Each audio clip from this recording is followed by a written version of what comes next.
L'info écho avec Capital. On débute ce flash par le coup de gueule du jour qui risque d'être poussé par les propriétaires de smartphones. La raison, plusieurs modèles de téléphones émettraient trop d'ondes.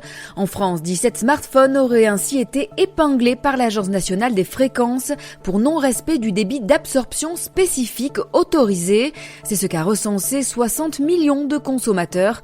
Tout aussi préoccupant, le rayonnement électromagnétique des iPhones et Samsung Galaxy qui pourrait également être trop élevé. Selon une enquête du journal américain Chicago Tribune, si la limite réglementaire est plus sévère aux États-Unis, les niveaux d'ondes calculés sur ces mobiles dépassent également la norme européenne.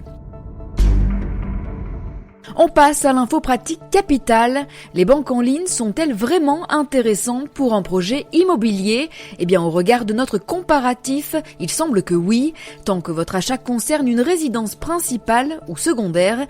Chez la plupart des établissements, Boursorama, Before Bank, ING et Fortuneo, oubliez en effet les financements de parking ou de terrain, voire même les ventes sur plan.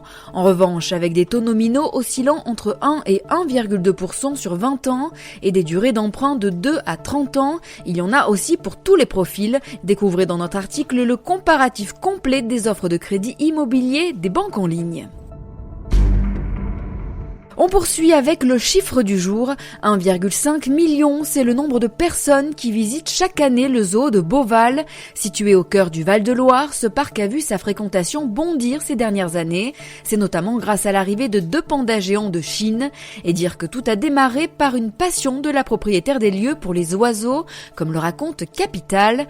En 1980, Françoise Delors ouvre un petit parc ornithologique. Son fils transforme ensuite Beauval en un véritable parc zoologique, avec plus de 10 000 animaux, plusieurs hôtels et à force d'innovation, le public afflue. Une belle histoire à lire sur notre site capital.fr. Et on termine par une bonne nouvelle pour les nostalgiques des jouets vintage. Vous pouvez ressortir vos bananes, les Pogs sont de retour pour la rentrée grâce à McDonald's.